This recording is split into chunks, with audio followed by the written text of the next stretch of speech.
नमस्ते। आज के मार्केट रैपअप में आपका स्वागत है। मेरा नाम दीपेन शाह है। मार्केट रैपअप में हम आपको इक्विटी मार्केट्स की क्लोजिंग की जानकारी, commodity market, currency markets, basically सभी मार्केट के क्लोजिंग के बारे में जानकारी बताते हैं, रैपअप देते हैं और आने वाले ट्रेडिंग सेशंस में आपने कैसे अपनी पोजीशन या ट्रेडिंग के लिहाज से क्या क्या एहतियात आपने बतानी चाहिए ताकि आप आगे जाके और अच्छे से ट्रेडिंग या इन्वेस्टिंग कर सके। तो आइए देखते हैं आज के इक्विटी मार्केट की परफॉर्मेंस। अगर आप देखेंगे तो इक्विटी मार्केट परफॉर्मेंस काफ़ी लैकलस्टर रही है। निफ्टी लगभग 50-60 पॉइंट्स के तेजी के साथ बंद हुआ है। बैंक निफ्टी लगभग सपाट कारोबार दिखा के बंद हुआ है। इसका मुख्यतः कारण यही है कि हम अभी फाइनेंशियल ईयर के लास्ट वीक में एंटर कर चुके हैं और इसके साथ साथ मंथली एक्सपायरी भी होगी। तो आप देखेंगे कि कोई ट्रिगर ना होने के अभाव से मार्केट थोड़ा साइडवेज ही रहेगा और नेक्स्ट वीक से हमें एक नई डायरेक्शन की तरफ नए ट्रेड देखने मिलेंगे। निफ्टी की अगर बात करें तो हम काफ़ी समय से कह रहे हैं कि 17,000 काफ़ी अच्छा सपोर्ट रहा है। तो अगले 3 से 4 ट्रेडिंग सेशन इस हफ्ते के लिए हम देखेंगे कि निफ्टी लगभग एक 17,300 से 16,700, जो उनकी एक 500-600 पॉइंट की रेंज है, उसी में आपको ट्रेडिंग करते हुए दिखेंगे। तो एक नॉन डायरेक्शनल वोलेटिलिटी आपको देखने मिलेगी। तो अगर आप वोलेटिलिटी को आ, अपने ट्रेडिंग पैटर्न में या ट्रेडिंग स्टाइल में इनकॉर्पोरेट कर सकते हैं तो ही आप ट्रेडिंग करें। अदरवाइज या तो 17,300 के ऊपर के ब्रेकआउट की लेवल्स के इंतजार करें या तो 16,800 के नीचे के ब्रेकडाउन के लेवल्स का इंतजार करें, जिसके बाद आपको 16,400 के लेवल्स भी देखने मिल सकते हैं। तो निफ्टी के साथ हम देखते हैं कि आज कौन से सेक्टर्स में अच्छी बाइंग देखने मिली है। तो जो पॉजिटिव सेक्टर्स रहे हैं वो फार्मा रहा है। अगर आप फार्मा में देखेंगे तो काफ़ी सारे फार्मा स्टॉक्स में थोड़ी बाइंग हमें देखने मिली है। और जनरली ऐसा होता भी है कि मार्केट जब भी नीचे जाता है तो फार्मा और आईटी ऐसे दो पसंदीदा सेक्टर्स हो जाते हैं जहाँ पे आप थोड़ा एक सेफ्टी महसूस करते हैं और वहाँ पे हमें थोड़ा स्मार्ट मनी मूव होते हुए दिखता है। तो वो हमें देखा है कि आज फार्मा में हमें बाइंग देखने मिली है।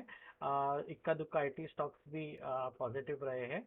और लेगार्ड सेक्टर में हमने देखा है कि अदानी ग्रुप ऑफ स्टॉक्स में फिर से मंदी देखने मिली है। थोड़े मोटर के सेक्टर्स में भी मोटर सेक्टर शेयर्स में भी हमें थोड़ी मंदी देखने मिली है। तो क्लियरली दर्शाता है कि मार्केट अभी भी थोड़े नर्वस फुटिंग पे है और ऐसा जो तेजी का सेंटिमेंट है वो अभी तक मार्केट में इनकॉर्पोरेट नहीं हुआ है। तो हमारा मानना ऐसा है कि अगर आप 17,300 के ऊपर जब तक निफ्टी के क्लोजिंग ना देखे 1 से 2 ट्रेडिंग सेशन तक, तब तक आपको अग्रेसिवली बाइंग अवॉइड करनी चाहिए। हाँ, डेफिनेटली निचले लेवल्स पे अगर आपकी पसंदीदा कंपनी आपको मिल रही है तो वहाँ पे आपने निवेश करके चलना चाहिए, बिकॉज एग्जैक्ट टॉप और एग्जैक्ट बॉटम कोई भी मार्केट में टाइम नहीं कर पाएगा। तो टाइमिंग को अवॉइड करके अपने एसआईपीस को रेगुलरली जारी रखें और नीचे जो भी डिप्स आती है वहाँ पे अपने पसंदीदा शेयर्स को और सेक्टर्स में निवेश करते रहे। तो इसके साथ आइए चलते हैं कमोडिटी मार्केट्स पे। अगर हम देखेंगे तो गोल्ड 60,000 के ऑल टाइम हाई को इंडियन मार्केट से छूने के बाद थोड़े साइडवेज में है, बिकॉज अगर आप देखेंगे तो यूएस फेडरल रिजर्व की तरफ से भी जो क्वार्टर पॉइंट्स या 25 बेसिस पॉइंट्स की जो एक्सपेक्टेड हाइट थी वो आ चुकी है।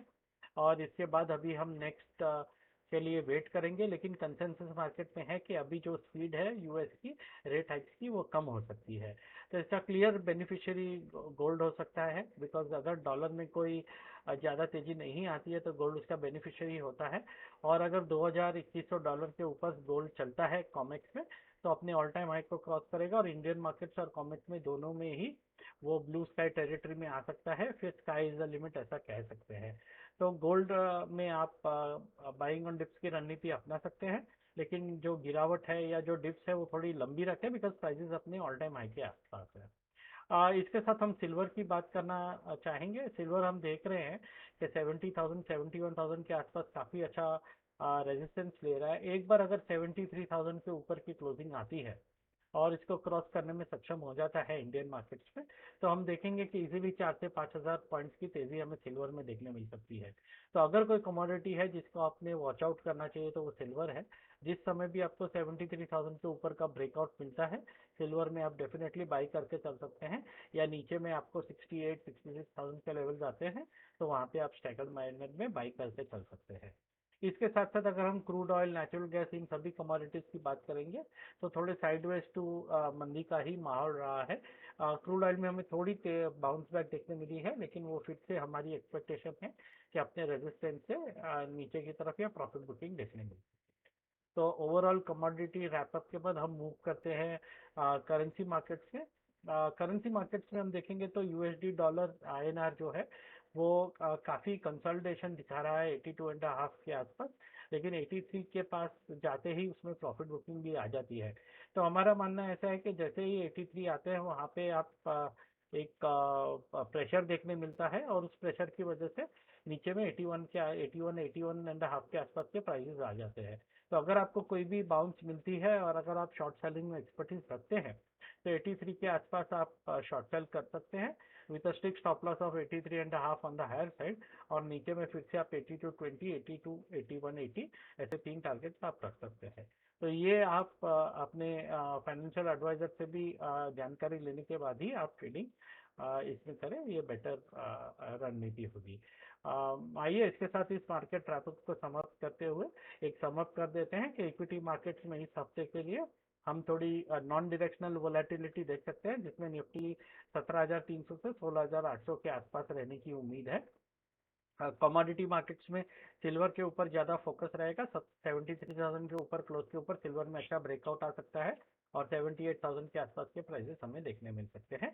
और करेंसी मार्केट्स में अगर यूएसडी आईएनआर अगर आपको 73 के आसपास मिलता है तो वहाँ पे शॉर्ट सेल करके आप चल सकते हैं with stick stop loss of 73.50, और नीचे में 70.22 के आसपास आप प्रॉफिट बुक कर सकते हैं।